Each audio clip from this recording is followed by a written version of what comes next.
جی شروع کریں.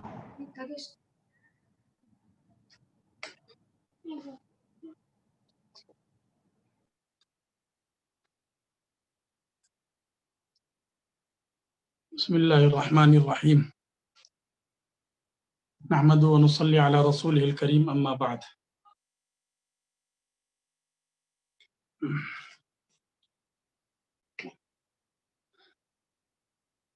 الحدیث اليوم انشاءاللہ يدور حول نشأة الدخيل وتدرجه،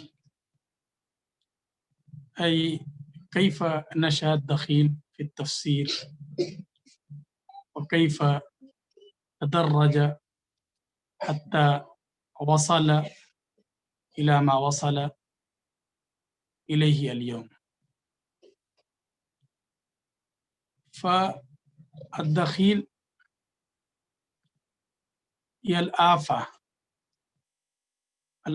التي اعترت فن التفسير الذي هو أجل العلوم.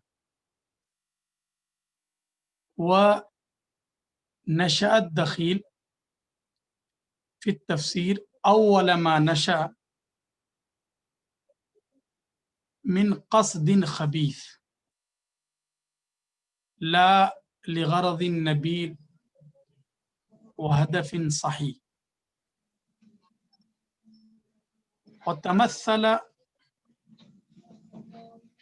أول ذلك في بعض الشبهات التي أثارها خصوم القرآن الكريم والمشركون بهدفين خبيثين. أحدهما الانتصار لعبادة الأوثان،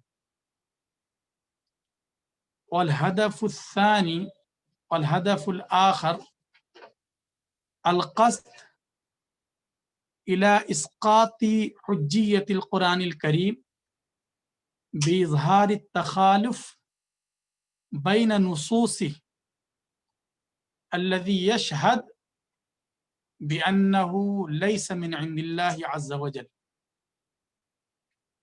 ولكن يأبى الله إلا أن يتم نوره ولو كره الكافرون. تو یہ خاص دو بنیادی مقصد ہیں جن کی وجہ سے دخیل کی آفت کا آغاز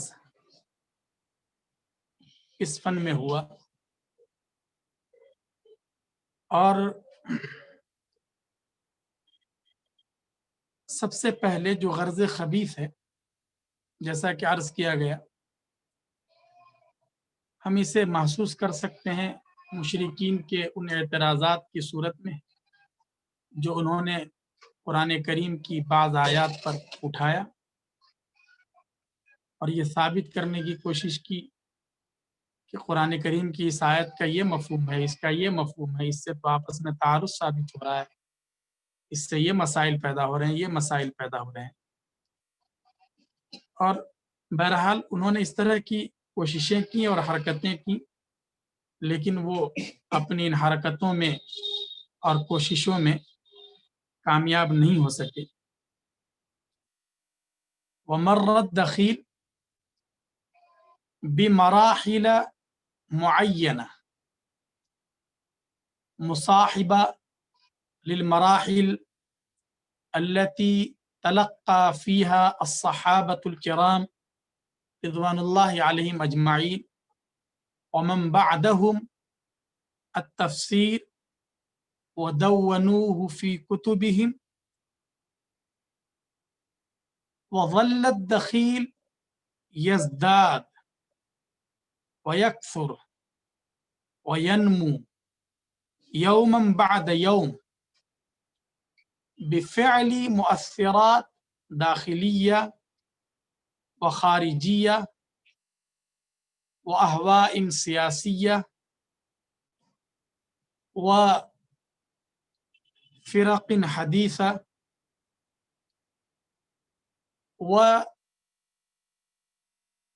لربما ظهر اکثر بعد اتساع الفتوحات الاسلامیہ،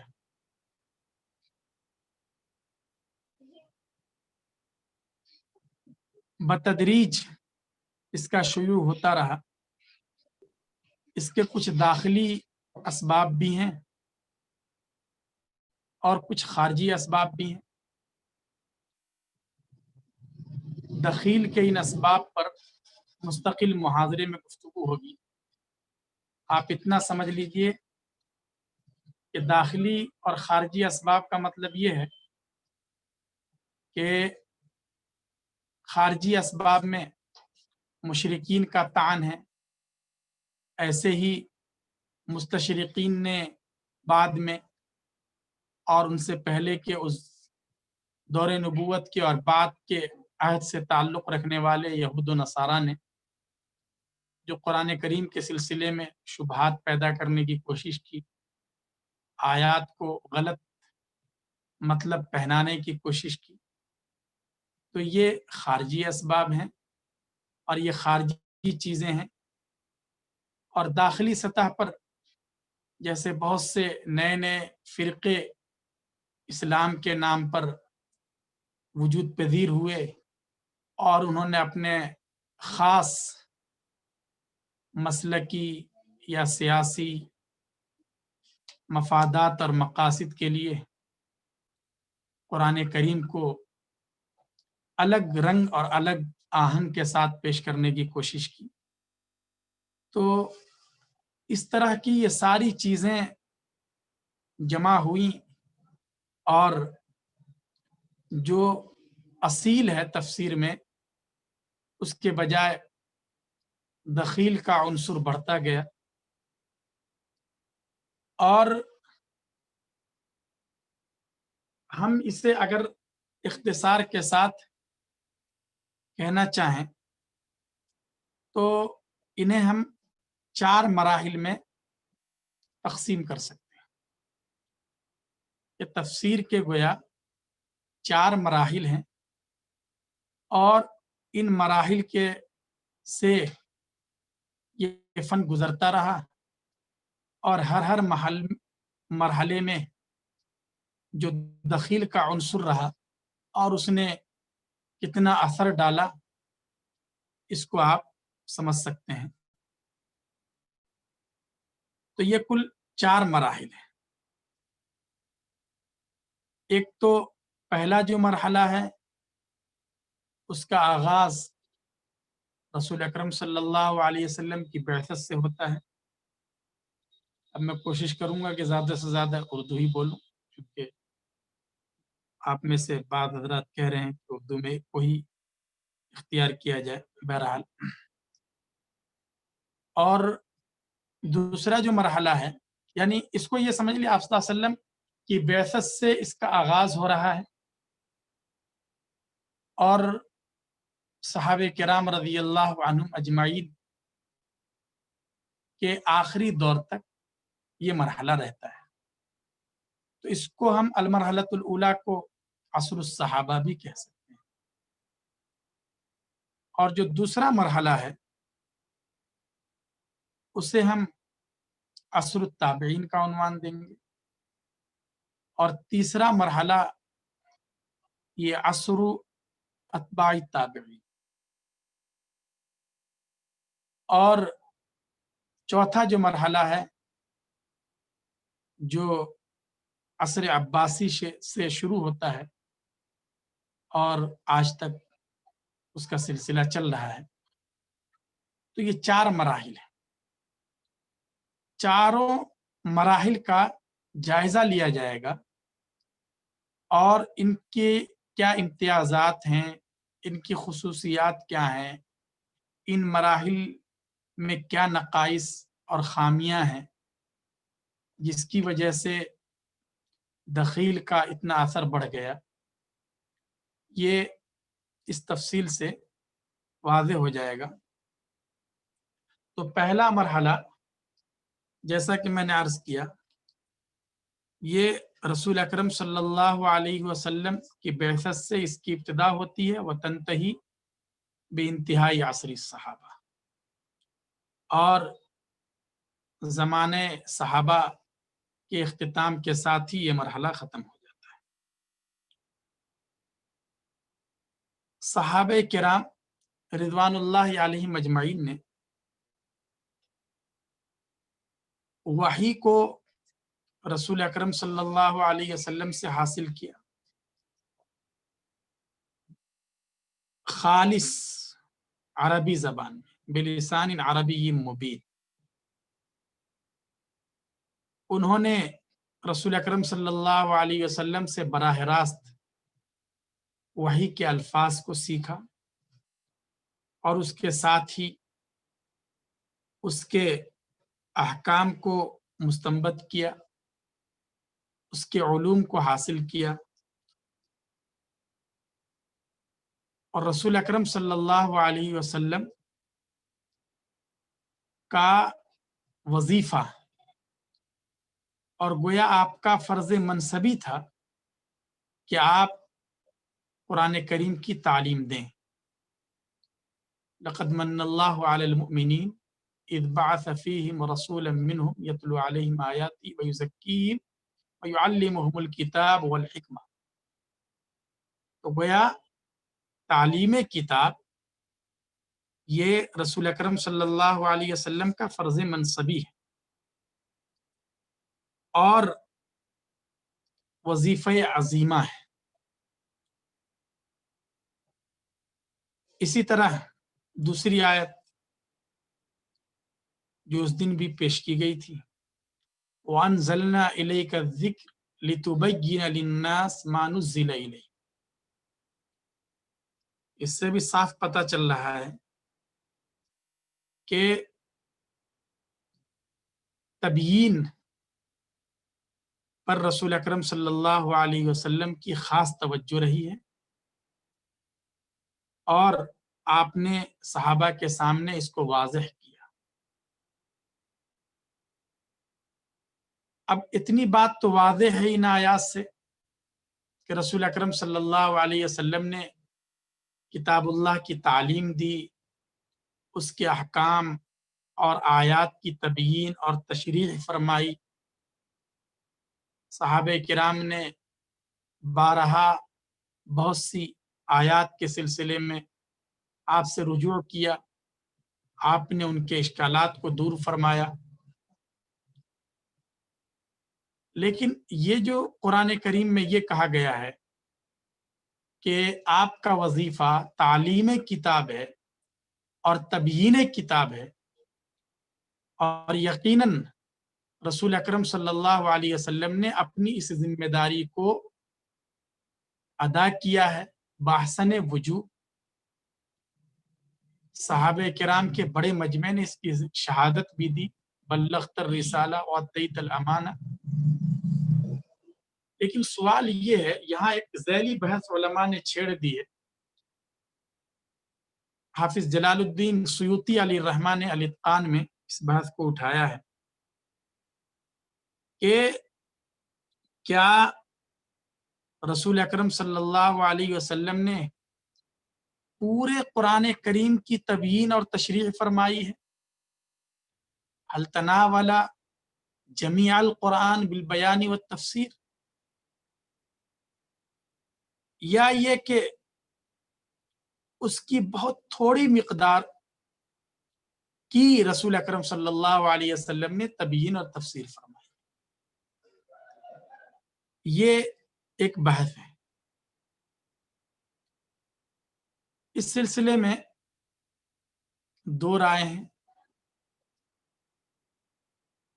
ایک جماعت کا خیال یہ ہے، اور آپ غور کریں گے، اس بحث کے نتیجے تک پہنچنے کی کوشش کریں گے تو آپ کو محسوس ہوگا کہ دونوں طرف کسی نہ کسی درجے میں افراد تفریط ہے۔ چنانچہ ایک جماعت کا خیال تو یہ ہے کہ رسول اکرم صلی اللہ علیہ وسلم نے قرآن کریم کے تمام معانی بھی اسی طرح بیان کیے جیسے کہ آپ صلی اللہ علیہ وسلم نے الفاظ قرآنی کو بیان کیا، ایسے ہی معانی قرآن کو ہی بیان کیا۔ یہ قول حافظ احمد ابن تیمیہ علیہ رحمہ کا ہے، اور وہ اس قول کے قائلین میں ممتاز حیثیت رکھتے ہیں۔ چنانچہ انہوں نے ان کے جو فتاویٰ کا مجموعہ ہے اس کی 13ویں جلد میں مقدمۃ التفسیر میں ایک جگہ لکھا ہے، یجب ان یعلم ان النبی صلی اللہ علیہ وسلم بین لاصحابہ معانی القرآن کما بین لہم الفاظہ۔ تو گویا کہ پورے قرآن کے معانی رسول اکرم صلی اللہ علیہ وسلم نے امت کے سامنے، صحابہ کرام کے سامنے بیان کر دیے۔ یہ تو حافظ ابن تیمیہ کی اور ان کی رائے اختیار کرنے والوں کی رائے ہے۔ انہوں نے استدلال کیا ہے کئی وجوہ سے، چنانچہ سب سے پہلے تو اسی آیت سے استدلال کیا ہے، وَأَنزَلْنَا إِلَيْكَ الذِّكْرَ لِتُبَيِّنَ لِلنَّاسِ مَا نُزِّلَ إِلَيْهِمْ۔ اس سے صاف پتہ چلتا ہے کہ کتاب اللہ کی تبیین اور معنی کتاب کی تفسیر و تشریح یہ رسول اکرم صلی اللہ علیہ وسلم کا وظیفہ اور آپ کی ذمہ داری ہے۔ اب ظاہر ہے کہ پورے قرآن کے معنی کو بیان کرنا اور واضح کرنا یہ آپ کی ذمہ داری ہے۔ اگر یہ مان لیا جائے کہ آپ نے صرف بعض آیات کے معنی بتلائے، بعض آیات کی تفسیر بتلائی، تو اس کا مطلب یہ ہوا کہ تبیین کتاب کا جو فریضہ آپ پر عائد تھا اور جسے آپ کو علی وجہ الکمال انجام دینا چاہیے تھا، اس میں آپ مقصر ہیں نعوذ باللہ، اور اس کو آپ نے تبیین کا کام آپ نے پوری طرح انجام نہیں دیا۔ اس لیے آیت سے ہی سمجھ میں آ رہا ہے، دیگر نصوص کو جب سامنے رکھتے ہیں، کہ رسول اکرم صلی اللہ علیہ وسلم نے جمیع معانی قرآن کی تبیین اور تشریح فرما دی ہے۔ یہ استدلال ہے ان حضرات کا اس آیت سے، لیکن یہ استدلال تام نہیں ہے، اس لیے صحیح نہیں ہے کہ آیت کا مطلب سمجھنے کی ضرورت ہے۔ اس آیت کا مطلب یہ ہے کہ قرآن کریم کو آپ پر نازل کیا گیا ہے، جہاں لوگوں کو، صحابہ کرام کو سمجھنے میں کوئی دشواری محسوس ہو، جہاں وضاحت کی ضرورت ہو، تبیین کی ضرورت ہو، آپ کی ذمہ داری ہے کہ آپ اس کی وضاحت اور تفسیر کر کے صورتحال کو واضح کرنے کی کوشش کریں۔ یہ مطلب ہے آیت کا۔ یہ مطلب نہیں ہے کہ جو چیز انتہائی واضح ہے، جو آیت صحابہ عرب تھے اور اسالیب کلام سے واقف تھے، تو جو آیتیں انتہائی واضح ہیں، توحید کے معنی اور مفاہیم پر دلالت کر رہی ہیں، اس کو بھی آپ ان کے سامنے واضح کریں، یہ آیت سے سمجھ میں نہیں آ رہا ہے۔ تو آیت کا خلاصہ تو صرف یہ ہے کہ تبیین آپ کی ذمہ داری ہے، یہ صحیح ہے، لیکن جو ان کے لیے ناقابل فہم ہو، جس کا سمجھنا دشوار ہو، اس کی تبیین اور تفسیر آپ فرمائیں گے۔ یہ مطلب نہیں کہ جو بالکل آسان ہو اس کی بھی تفسیر آپ کو کرنی ہے، اور جس کی ضرورت ہو اور نہ ہو سب کی آپ کو تبیین کرنی ہے، یہ تو بالکل ثابت نہیں ہوتا۔ تو اس لیے آیت سے استدلال تام نہیں ہوتا، اس لیے کہ آیت میں یہ نہیں کہا جا رہا ہے کہ خواہ کتنی ہی واضح آیت ہو اور قرآن کریم کا وہ مفہوم کتنا ہی واضح ہو آپ کو پھر بھی اس کی تشریح کرنا ہے، یہ نہیں۔ آیت سے صاف یہ سمجھ میں آ رہا ہے کہ قرآن کریم نازل کیا گیا ہے، اس کے سمجھنے میں کہیں دشواری ہو سکتی ہے، پریشانی ہو سکتی ہے، آپ کی ذمہ داری ہے کہ آپ اس دشواری کو ختم کریں۔ تو اس سے تو یہ ثابت نہیں ہو رہا ہے کہ ہر آیت کی آپ نے تبیین اس طرح فرمائی کہ اس کے معنی کو بھی بتلایا۔ دوسرا استدلال ان حضرات نے حضرت عمر ابن خطاب رضی اللہ عنہ کے اس قول سے کیا ہے جس کی تخریج امام احمد ابن حنبل نے کر رکھی ہے، اور وہ مشہور قول ہے ان کا۔ حضرت عمر رضی اللہ عنہ فرماتے ہیں من آخر ما نزل آیت الربا وان رسول اللہ صلی اللہ علیہ وسلم عبید قبل ان یفسر، کہ سب سے آخر میں ربا والی آیت نازل ہوئی اور رسول اکرم صلی اللہ علیہ وسلم اس دنیا سے پردہ فرما گئے اس کی تفسیر کرنے سے پہلے۔ اب اس سے انہوں نے کیسے استدلال کیا؟ حافظ سیوطی نے ان کے طریقے استدلال کو اس سے اس طرح واضح کیا ہے کہ حضرت عمر رضی اللہ عنہ کے اس قول سے یہ سمجھ میں آ رہا ہے کہ رسول اکرم صلی اللہ علیہ وسلم جو بھی آیت نازل ہوتی تھی اس کی تفسیر فرماتے تھے، لیکن وفات پا جانے کی وجہ سے آیت ربا کی آپ تفسیر نہیں فرما سکتے، اس لیے کہ اگر یہ مفہوم نہ ہو اور یہ مراد نہ لیا جائے کہ آپ ہر آیت کی تفسیر فرماتے تھے تو پھر اس تخصیص کی کوئی وجہ ہی نہیں رہ جائے گی۔ حضرت عمر رضی اللہ عنہ جو فرما رہے ہیں کہ آپ صلی اللہ علیہ وسلم اس آیت کی تفسیر نہیں کر سکے، اس کا مطلب یہ ہوا صاف کہ رسول اکرم صلی اللہ علیہ وسلم ہر آیت کی جمیع ما نزل کی تفسیر فرمایا کرتے تھے، لیکن جلد وفات پا جانے کی وجہ سے اس آیت کی تفسیر نہیں کر سکے۔ اس سے معلوم ہوا کہ ہر آیت کی تفسیر ہوتی تھی اور ہر آیت کی تبیین فرماتے تھے۔ تو اس سے حافظ ابن تیمیہ اور ان کے متبعین کو دلیل ملی ہے، لیکن یہاں بھی مطلب وہی ہے جو اوپر ذکر کیا گیا کہ حضرت عمر رضی اللہ تعالیٰ عنہ کے قول کا خلاصہ یہ ہے کہ بہت سی مرتبہ قرآن کریم کی آیات کی تفسیر میں اور احکام کو سمجھنے میں رسول اکرم صلی اللہ علیہ وسلم کی طرف رجوع کرنا پڑتا تھا۔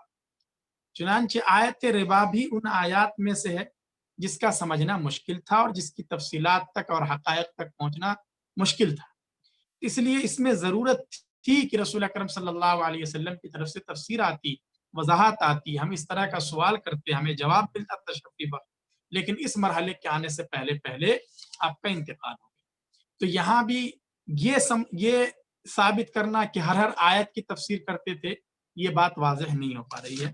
تو بہرحال یہ ان حضرات کا مستدل ہے اور ان کا یہ دعویٰ ہے۔